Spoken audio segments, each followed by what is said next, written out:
Comedy और मस्ती का डोज लेकर the great Indian Kapil show Netflix पर स्ट्रीम हो रहा है। The great Indian Kapil show के लेटेस्ट एपिसोड में बॉलीवुड एक्टर सनी देओल और बॉबी देओल बतौर गेस्ट बनकर आए थे। सनी देओल और बॉबी देओल ने कपिल शर्मा की टीम के साथ खूब मौज मस्ती की और अपनी फिल्मी जर्नी के कई किस्से भी शेयर किए। लेकिन फिर हंसते हंसते दोनों भाइयों के शो पर आंसू छलक आए। आइए ये जानते हैं आखिर क्यों सनी देओल और बॉबी देओल कॉमेडी शो पर इमोशनल हो गए थे। The great Indian Kapil show promo में कीकू शारदा, कपिल शर्मा और सुनील ग्रोवर के लुक भी दिखाए गए। कपिल की टीम इस बार खूब हंसाने वाली है, मगर माहौल तब भावुक हो जाता है जब सनी पाजी बीते साल के बारे में बताते हैं। जब वे बात करते हैं इमोशनल हो जाते हैं और बॉबी देओल की आंखों से आंसू छलक उठते हैं।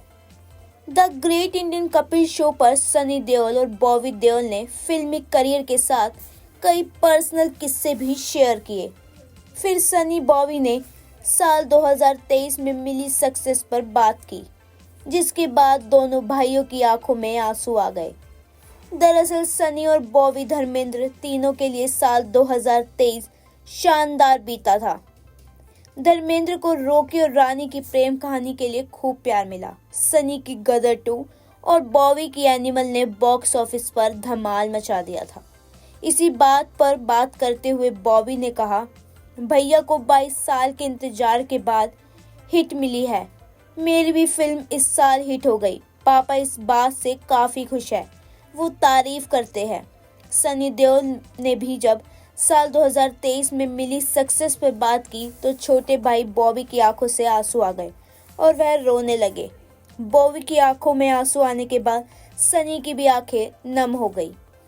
सनी देओल ने बातों बातों में साल 2023 में मिली सक्सेस का क्रेडिट बहू को दिया है। सनी ने खुलकर तो नहीं कहा, लेकिन उनके शब्दों से जाहिर हो रहा था। सनी का कहना था, हमारी फैमिली 1960 से फिल्मों में है। हमने कई उतार चढ़ाव देखे, लेकिन साल 2023 जैसा साल नहीं देखा। हम सब कुछ अच्छा कर रहे थे, लेकिन बात नहीं बन रही थी। लेकिन पिछले साल से माहौल ही बदल गया। जब से मेरे बेटे करण की शादी हुई है, हमारे घर में बहू आई है, एक बेटी आई। सनी देओल बताते हैं कि वैसे तो वह काफ़ी सालों से काम कर रहे थे, लेकिन कुछ समय से काफ़ी उतार चढ़ाव देखे। फिर पिछले साल उनके बेटे की शादी हुई, उनके पिता की फिल्म रिलीज हुई, खुद उनकी गदर आई जिसने बॉक्स ऑफिस पर गर्दा मचा दिया। आगे सनी देओल बॉबी देओल के एनिमल का भी जिक्र करते हैं, जिसने छप्पर फाड़ कमाई की। ऐसे में इतनी सफलता को देखकर वह सोच रहे हैं, आखिर अचानक भगवान कहाँ से प्रकट हो गए। इन्हीं बातों को याद करते हुए दोनों भाई इमोशनल हो गए।